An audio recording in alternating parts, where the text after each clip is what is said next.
Hello, this is Patrick Manyak. I am typically the instructor for both the undergraduate and graduate versions of literacy difficulties, 3720 and 5720 at the University of Wyoming. I have always tried to make this kind of introductory video for each module of the class, and I thought it was about time that I come back and revise those. So this is a new effort at making the intro videos to each module of the courses. One reason I want to revise them is that at times I got a little too lengthy for my own liking in the past, so I'm going to try and be very succinct, and I'm going to dive right in today. This is the introductory video for the first module of the course and what I call Patrick's points. That's the PP you see there. My first point is that it is generally accepted that about 20 to 25% of students struggle with beginning reading. Okay, so this, I think, makes a lot of sense if you think about your own experiences or just generally a class of 20 to 25 first grade students. About 4, 5, or 6 of those kids are going to have a harder time learning to read than their classmates, okay, for any number of reasons, right? But this percentage is generally being suggested by a number of leading reading researchers, and I would agree. About 1 in 5, 1 in 4 kids are going to struggle more than their peers with reading, okay? They're going to need more intensive instruction to help them overcome those difficulties. Now, of course, this is very setting dependent. We can definitely imagine settings with a lot more risk factors, low SES, families, those kinds of things, where you would expect that more than this 20% of kids are going to struggle with beginning reading. And we could probably imagine schools or classes where we would see less than that. All right, let's move on. Out of that 20% of kids that struggle with beginning reading, it appears that about 3% are going to be truly tough nuts to crack. These are our kids, and these percentages vary depending on sort of who's talking about it. But as I look across intervention studies and dyslexia studies, I find about, on average, 3% of kids, 3 out of 100, are the kids that we would say have true reading disabilities, maybe truly dyslexic, that have those phonological processing deficits that make reading very difficult.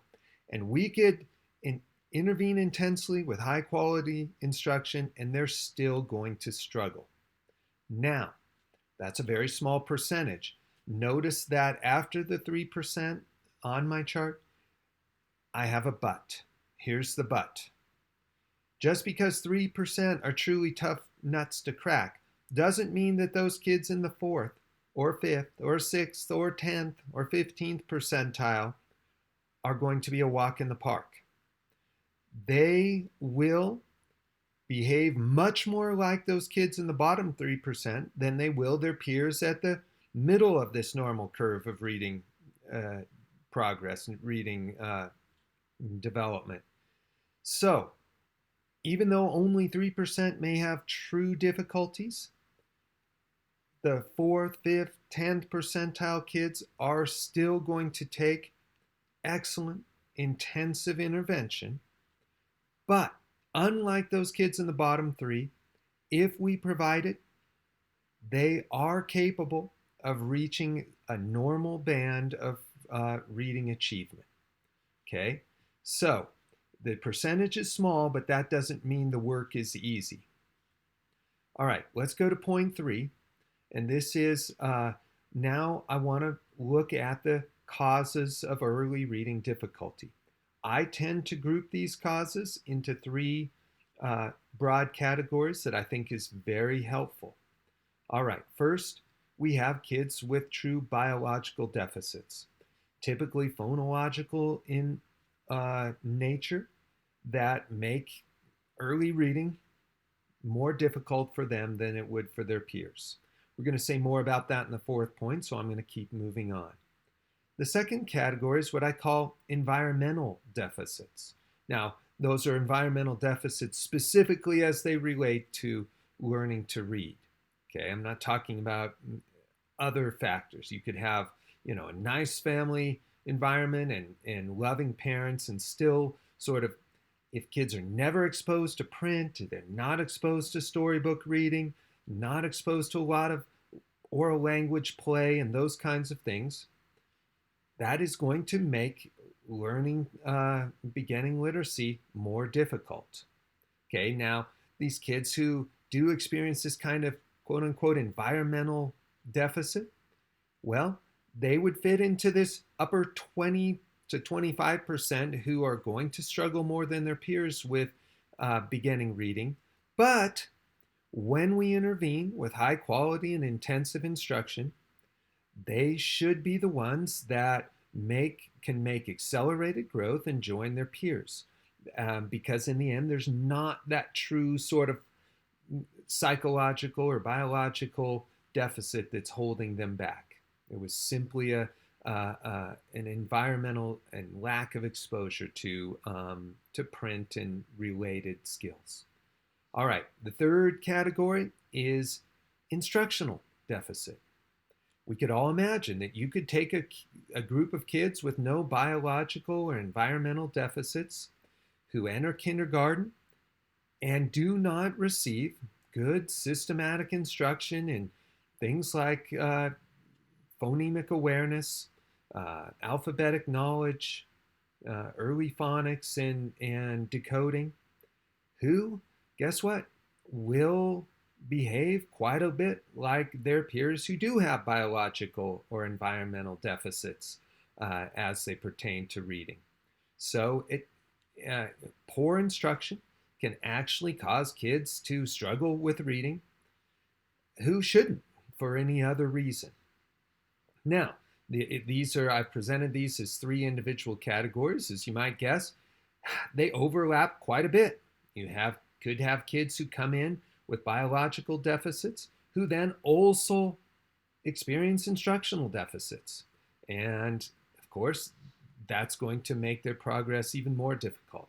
You could have kids who come in with environmental deficits that relate to reading and then also experience instructional deficits.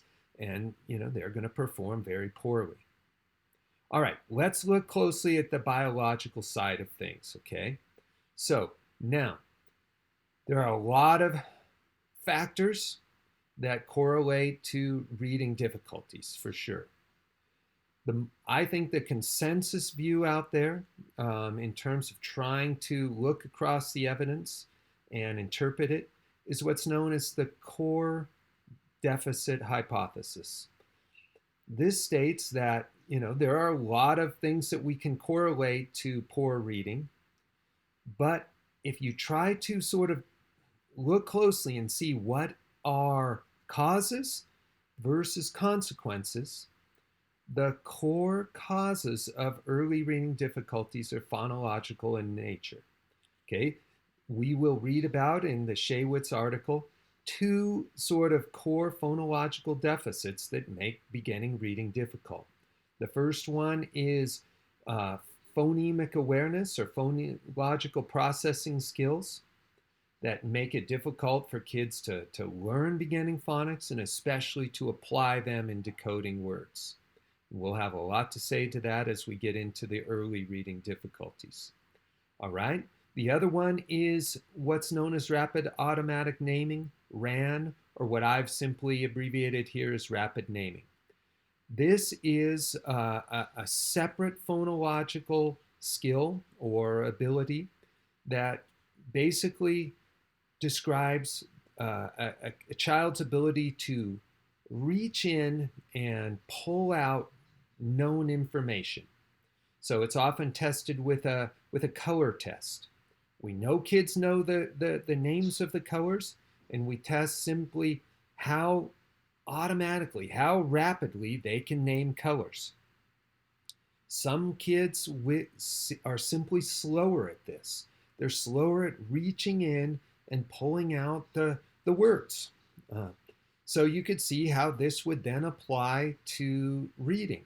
As kids, even if they didn't struggle with early decoding and were able to decode words, they're simply slower at reaching into long term memory and pulling out words. And of course, reading is a highly temporal process. There's certain things that need to be done quickly and automatically, and rapid naming kind of becomes an obstacle, a roadblock to that. This rapid naming, as you might expect, then sort of maps onto fluent reading, automatic and fluent word retrieval. Right? Now, as you might guess, the kids who really struggle actually, have what we call the double deficit. They struggle both with phonological processing or phonemic awareness and rapid naming. All right, let's move on to the Matthew effect, point 5.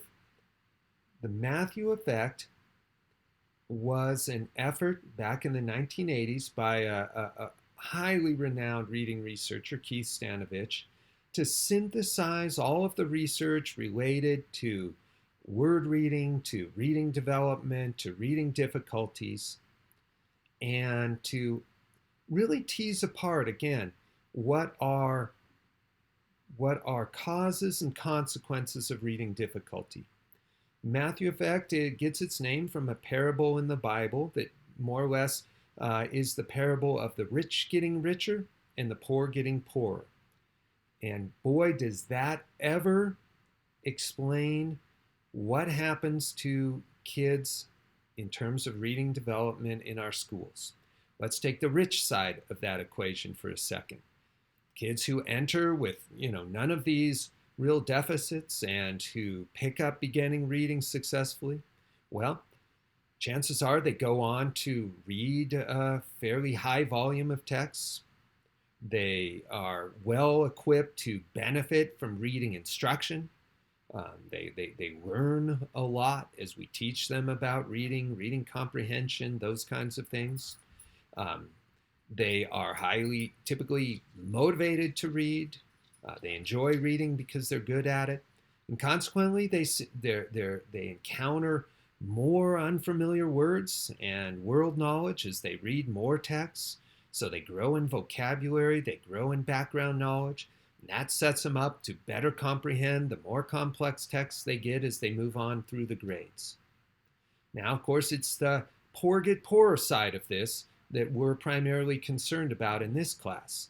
And this is probably going to sound familiar to many of you who have been in the classroom in the elementary schools.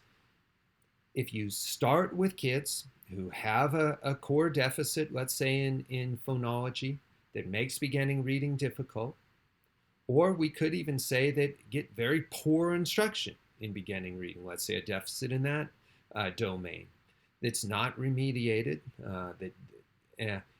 they struggle with beginning reading, and who likes to do what they're not good at doing, right? So I really don't like to play golf. It is, in my book, the ruin of a good walk, as has been said many years ago and often repeated.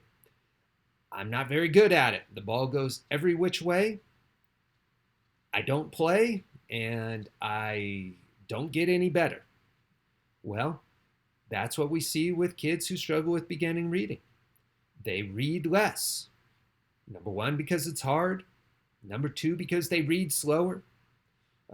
Number three, they're less equipped to benefit from reading instruction, typical classroom instruction. It tends to miss. All of this, of course, creates a down spiral in terms of motivation to read. They don't like to read. Consequently, they're exposed to less texts. They're exposed to less unfamiliar vocabulary, less world knowledge. This creates sort of a slower development in terms of vocabulary, academic vocabulary. Thus, they're less equipped to deal with the more complex texts that they hit in the later years. that becomes even more frustrating. So the poor get poorer. All right, we're going to have much more to say about this as we go along. Of course, this course is largely going to be about how to make sure that we avoid or certainly shortcut the Matthew effects in the kids that we see in the classrooms. How do we address kids who may indeed experience deficits, hopefully biological or environmental, or how do we avoid instructional deficits such that um, we do not have kids who start off with tremendous difficulties and then those difficulties persist and they lead to further consequences that make intervening in reading so much more difficult. All right, let's move on to point 6. We have focused largely on difficulties in beginning reading here. And so I want to point to another limitation that's highly influential, not in beginning reading, but in later elementary reading and beyond. And that is limitations in vocabulary. Okay. Lo and behold, we have seen studies with English learners who know almost no English, who are able to, learn basic letter sounds, learn to decode words, and more or less perform on par with their English-speaking peers in beginning reading. This is the case because beginning reading texts are quite simple. They're designed explicitly that way. They stick with, higher frequency words, simpler words, and consequently, vocabulary knowledge is not really a huge predictor of early reading success. This all changes by 3rd or 4th grade. By 4th grade, guess what? Now kids are being asked to read that social studies textbook and that science article and far more complex narrative texts.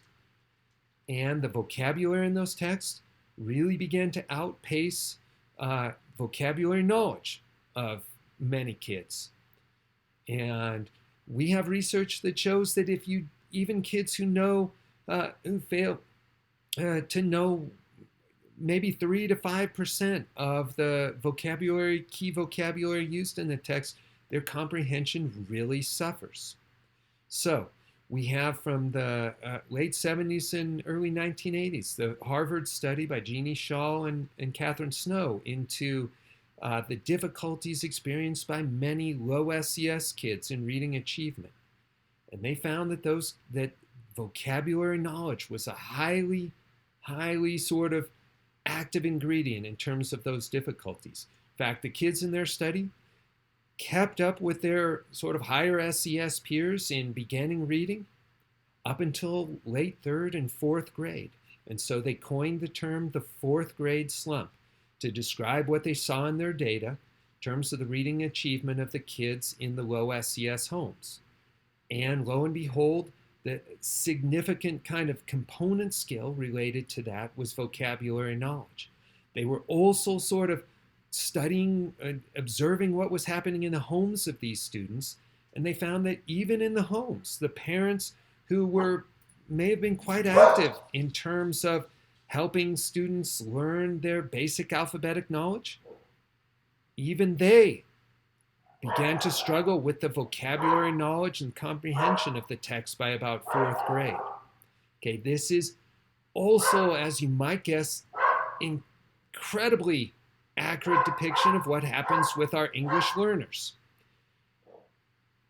Vocabulary knowledge is without doubt the critical obstacle to English learners' long-term success in areas like reading comprehension.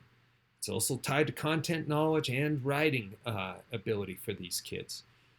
English learners, it is incredible the number of times, the kids that fit a category. Noni Lasso, the great Harvard English learner scholar, has documented in several studies this category of relatively fluent text readers, kids who read accurately and at a reasonable rate, but whose comprehension is extremely low.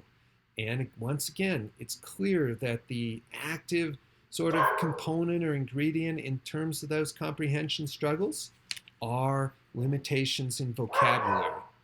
We see that limitations in vocabulary is linked to things like making inferences.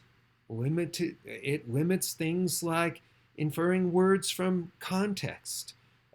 So there are a lot of direct and indirect uh, obstacles created by limitations in vocabulary as kids hit the upper elementary grades. And we're going to keep that kind of under the microscope as we move forward. All right, I'm going to stop us right there.